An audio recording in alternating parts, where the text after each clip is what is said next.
Turkiyada ommaviy norozilik. Anqarada 50 mingga yaqin kishi bosh ko'tardi. Turkiyada Respublika Xalq partiyasi yig'ilishida qatnashib, 15 sentyabrda bo'lib o'tadigan sud jarayoni oldidan norozilik bildirdi. Sudda 2023-yil noyabrdagi partiya qurultoyi natijalarini bekor qilish masalasi ko'rib chiqiladi. Aynan o'sha qurultoyda O'zg'ur O'rol partiya yetakchisi etib saylangandi. U lavozimidan chetlatilishi mumkin. Turkiya Respublika Xalq partiyasi ayblovlarini rad etib, ishni siyosiy sabablar bilan bog'lamoqda.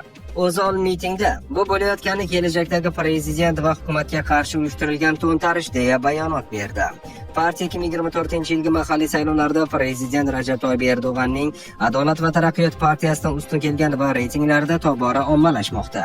Reuters ma'lumotlariga ko'ra, so'nggi 1 yil ichida 500 dan ortiq Respublika Xalq partiyasi a'zosi korrupsiya ishlari bo'yicha hibsga olingan. Jumladan mart oyida Istanbul meri Ekrem İmamoğlu qo'lga olinishi ham mamlakat bo'ylab yirik noroziliklarga sabab bo'lgan edi. Isroil hukumati mintaqaviy urushni va Yaqin Sharqning alanga olishini ko'zlamoqda. Isroilning Hadashot gazetasi kutilmagan bayonotlarni e'lon qildi. Turkiya mintaqadagi inqirozlarga ochiqdan ochiq aralashadigan bo'lsa, Suriyada qattiq to'qnashuvlar yuz beradi va turk harbiy havo kuchlari bilan urush ehtimoli paydo bo'ladi. Turk armiyasi tank, raketa va suvosti kemalarini ishga soladi. Bir necha soat ichida Isroil favqulodda holat e'lon qiladi. Shaharlarimiz vayron bo'ladi. Bu paytda Husiylar va Eron ham to'qnashuvlarga qo'shiladi. Bu xayolot mahsuli emas. Isroil hukumati mintaqaviy urushni va Yaqin Sharqning alanga olishini ko'zlamoqda. Rossiya droni endi Ruminiya havo hududini buzdi. Ukrainaga zarba berishda qo'llanilgan Rossiya droni 13 sentyabr kuni mahalliy vaqt bilan soat 18:05 da Ruminiya havo hududiga kirdi. Bu haqda Ruminiya mudofaa vazirligi ma'lum qilgan. Bu voqea haftaning boshida Rossiya dronlari Polsha havo hududini buzgani va ularni polyak qiruvchi samolyotlari tomonidan urib tushirilganidan keyin ro'y berdi. Shundan so'ng NATO ittifoqchilari sharqiy qanot mudofaasini kuchaytirishga va'da berdi. Mudofaa vazirligining ma'lum qilishicha, ikkita F-16 qiruvchi samolyoti dronni to'xtatish uchun havo patruliga chiqdi va dronni urib tushirish uchun unga yaqinlashdi.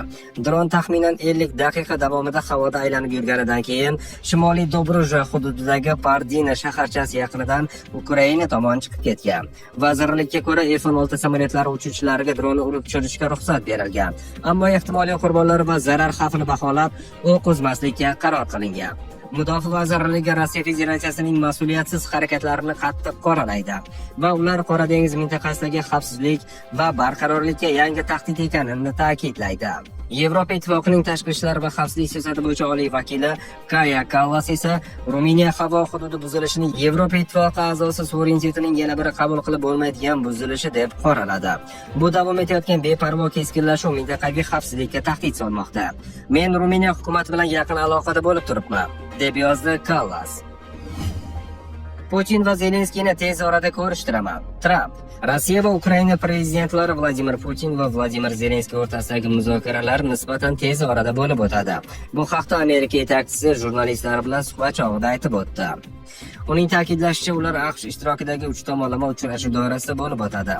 Biz bu masalani u yoki bu tarzda hal qilamiz, lekin nisbatan tez orada, dedi Tramp. Agar saylansam, Netanyahuni hibsga olishga order beraman. Mamdani.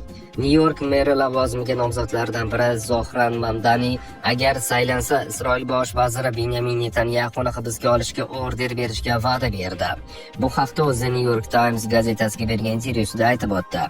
Nashrning yozishicha, Netanyahuni hibsga olish amalda imkonsiz va federal qonunni buzishi mumkin. Biroq Mamdanining va'dasi New Yorkda kuchli reaksiyaga sabab bo'ladi. Avgust oyida Buyuk Britaniya G'azo sektorini bosib olish rejalari tufayli Isroilga qarshi sanksiyalar ishlab chiqayotgani ma'lum bo'ldi. Bir vaqtning o'zida bir nechta Britaniya vazirlari ularni tayyorlamoqda. Misol uchun, Mudofaa vazirligi Isroil mudofaa kuchlarining Britaniyada mashg'ulotlarini taqiqlashi mumkin. Bundan tashqari, Tashqi ishlar vazirligi Isroilga anklavni bosib olishning qabul qilinishi mumkin emasligini ishonchli tarzda ko'rsatadigan choralarni qidirmoqda. Zelenskiy Ukraina zarbalari tufayli Rossiya neft sanoatidagi muammolar haqida gapirdi. Ukrainaning Rossiya neftni qayta ishlash zavodlari, ularning terminallari va neft bazalariga zarbalari Rossiya Federatsiyasidagi neft sanoatini sezilarli darajada cheklab qo'ydi. Bu haqda Ukraina prezidenti Vladimir Zelenskiy 14-sentyabr kuni qilgan murojaatida aytib o'tdi. Eng samarali sanksiyalar, eng tez harakat qiladigan sanksiyalar. Bu Rossiya neftni qayta ishlash zavodlari, ularning terminallari, neft bazalariga o't qo'yishdir. Ular Rossiya neft sanoatini sezilarli darajada cheklab qo'yadi va bu urushni sezilarli darajada cheklaydi. Rossiya urushi aslida neft, gaz funksiyasi Rossiyaning boshqa barcha energetik resurslari, dedi davlat rahbari. U Ukraina xavfsizlik xizmati maxsus kuchlariga minnatdorlik bildirdi. Ular yaqinda uning so'zlariga ko'ra Primorskda juda sifatli ish qildilar. Rossiyaning Boltik dengizidagi eng yirik neft terminali. Katta zarar bor, hamma narsa tekshirildi. Bu esa dushman uchun sezilarli, deya ta'kidladi prezident. Uning ta'kidlashicha, Ukraina maxsus kuchlari shuningdek Ust-Luga portini va Rossiyaning jahon bozoriga kirishning boshqa barcha nuqtalarini o'z nuqtai nazari bo'yicha ushlab turibdi. Hozirda Ukraina xavfsizlik xizmatining dronlari 1000 kilometrdan ortiq masofada harakat qilish imkoniyatiga ega. Maxsus operatsiyalar kuchlari, uchuvchisi tizimlar qo'shinlari, tashqi razvedka xizmati va bosh razvedka boshqarmasi ham ishlamoqda. Aniqligingiz uchun barchangizga rahmat. Natija bo'lganda biz natijani nishonlaymiz, dedi Zelenskiy. Vladimir Putin Zelenskiy bilan istalgan joyda uchrashishga tayyor. Fitso. Rossiya prezidenti Vladimir Putin ukrainalik hamkasbi Vladimir Zelenskiy bilan istalgan joyda uchrashishga tayyor. Bu haqda Slovakiya bosh vaziri Robert Fitso ma'lum qildi. Fitso Putin bilan uchrashganini eslatib, uning Zelenskiy bilan istalgan joyda, jumladan Moskvada ham uchrashishga tayyor ekanini aytdi. 5-sentyabr kuni Slovakiya bosh vaziri Ujgorodda Ukraina rahbari bilan muzokara olib bordi. Rossiya prezidenti dastlab Zelenskiyni muzokaralar uchun Moskvaga taklif qilgandi. Siyosatchi bunga javoban Rossiya prezidentini Kiyevda muzokara olib borishga chaqirgan. Zelenskiyning Putin bilan uchrashuvi unga mamlakat ichida katta siyosiy foyda keltirmaydi.